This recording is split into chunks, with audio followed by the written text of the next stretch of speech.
Ini adalah teknik memotong tingkat dewa. Lelaki itu menangkap seekor ikan dan mulai memotong dari bagian perut.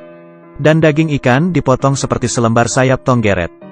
Tapi setelah diperhatikan, ikan yang dipotong dagingnya sama sekali tidak merasakan apapun. Masih bisa berenang dengan lincah di dalam air. Master Hong adalah seorang koki dewa. Setiap ada pesta di desanya, dia selalu diundang untuk menjadi koki. Dia mengambil pisau kepala naganya, membidik tepat babi yang ada di depan mata. Sekali memotong, pisau akan mengelilingi tubuh babi, melewati tulang dan pembuluh darah, lalu berakhir keluar dari mulut babi. Tubuh babi terbagi dua, tulang dan daging semuanya terbelah. Tetapi pisaunya tidak terkena noda darah sedikitpun. Warga desa sangat terpukau. Tapi siapa sangka, di saat mereka melahapnya, tiba-tiba mereka merasa pusing, sakit perut dan muntah-muntah. Semuanya keracunan. Master Hong tidak mengerti. Semua sayur dimasak oleh dia sendiri. Mana mungkin ada salah? Oh ya, garam yang terakhir ditambahkan adalah pemberian muridnya.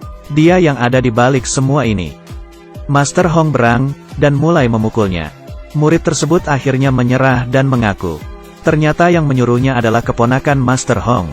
Sengaja mencelakainya untuk merebut pisau naga. Tapi masalah sudah terjadi, Master Hong harus menanggungnya. Kepala desa memukulnya dengan tongkat sampai terjatuh. Pisau naga yang merupakan simbol masak klan Hong juga terjatuh di lantai. Seketika kehilangan kilaunya dan menjadi berkarat. Dia diusir dari desa. Manusia yang memiliki keahlian yang luar biasa tapi tidak diterima dimanapun. Hati manusia memang licik. Master Hong pun datang ke kota. Dan menemukan sebuah restoran bernama Empat Lautan. Dia menghentikan langkahnya. Dan melihat totem yang ada di lantai. Dia teringat, ini adalah restoran yang dibuka oleh gurunya. Gurunya sudah lama meninggal. Sekarang restorannya dijaga oleh dua anak perempuannya. Setelah Master Hong masuk, si gadis bertanya kepadanya mau makan apa. Jawaban Master Hong membuat orang tercengang.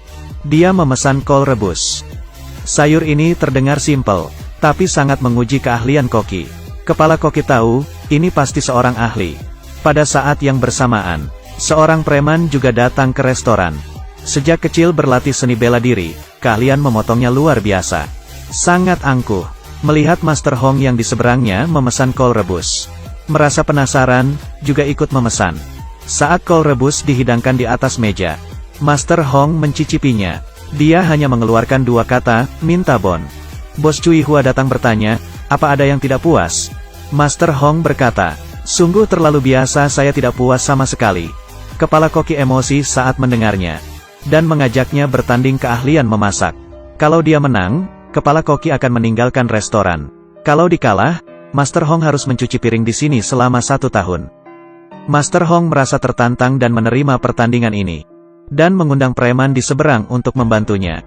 Dan soal perlombaan kali ini adalah memasak bebek. Kepala koki sekali melihat, langsung memahami rangka bebek. Dan Langung mulai bekerja. Tak lama kemudian sayur pun dihidangkan. Xiao Mei duluan mencicipi bebek yang dimasak oleh kepala koki. Rasa dan teksturnya sangat pas. Luar biasa. Tetapi Master Hong hanya mengeluarkan 4 kata, sudah pasti ngomongnya begitu. Xiao Mei kesal, menunjuk ke arah bebek yang dimasaknya, kamu lihat bebek ini. Baru dihidangkan, sudah dingin. Lalu mengulurkan tangannya untuk menyentuhnya. Adik. Ya Tuhan, kenapa sangat panas? Tiba-tiba kulit bebek robek. Mengeluarkan panas dan suara mendesis. Rupanya bebek yang dilumeri maltosa mempunyai efek menghangatkan. Tidak hanya begitu, Master Hong mengetahui bebek sifatnya dingin. Saat melakukan kontak dengan pisau, daging bebek akan mengeras dengan cepat. Maka itu, saat memproses bebek yang diandalkan adalah tenaga dalam. Xiao Mei mencicipinya, langsung terkesan. Kepala koki mencicipinya, ekspresi berubah, langsung mengaku kalah. Dan meninggalkan restoran. Sejak saat itu, Master Hong berhasil menjadi kepala koki di restoran. Bersama dengan si preman Awei. Awei sifatnya angkuh, tidak terima menjadi pembantu Master Hong. Dan mengajak Master Hong bertanding keahlian memotong. Pertandingan dimulai. Master Hong mengambil seekor ikan. Dengan sigap memotongnya menjadi lembaran. Tetapi ikan yang diambil dagingnya masih bisa hidup dan berenang dengan bebas. Lalu mencicipi daging ikan. Segar lembut manis halus. Daging ikan rasanya seperti hidup kembali di dalam mulut. Awei akhirnya mengaku kalah, dan meminta Master Hong untuk menjadi gurunya. Master Hong memang bermaksud begitu, tapi tidak langsung menyetujuinya. Masalahnya Awei sifatnya tidak sabaran dan angkuh. Master Hong mengeluarkan baskom berisi pisau-pisau. Pisaunya semua berkarat, lalu menyuruhnya mengasah pisau, melatih kesabarannya. Dalam beberapa hari, semua jenis pisau diasahnya sampai tajam sekali.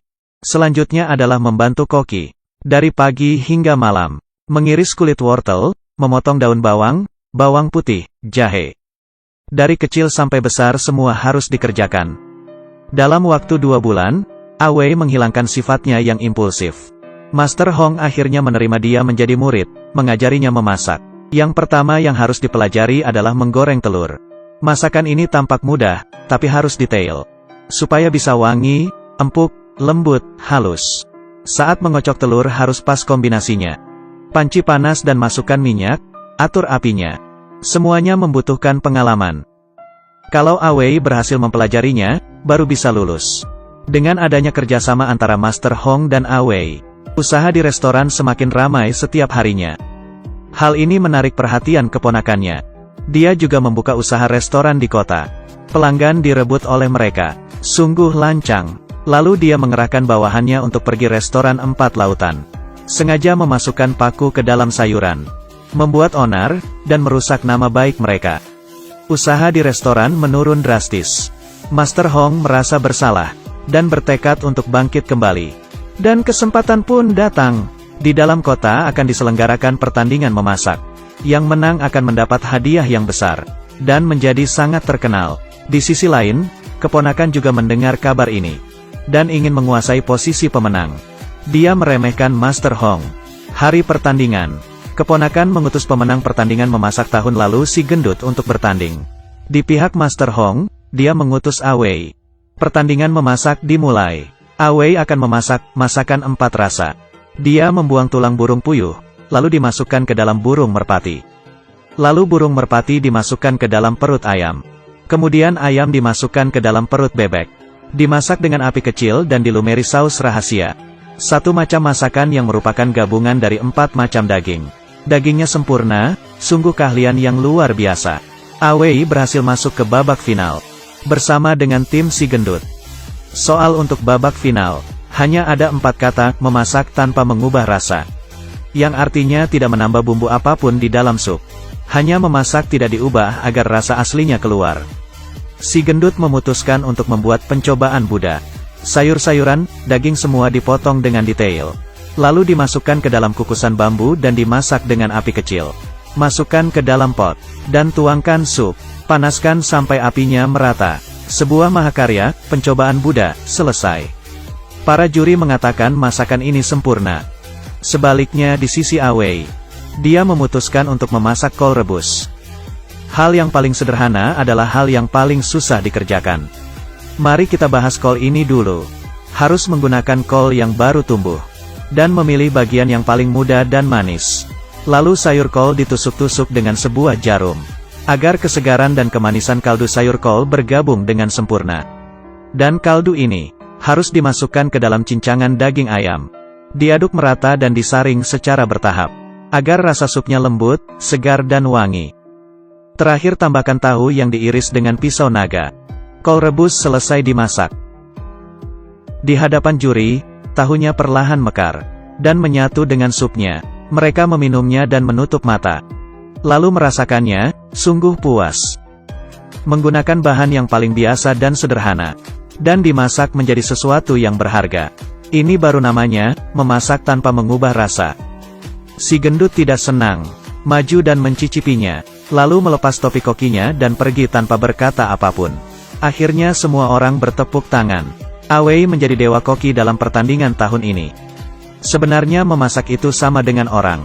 Daripada hidup penuh perhitungan, lebih baik menjadi diri sendiri. Maka hidupmu akan bersinar.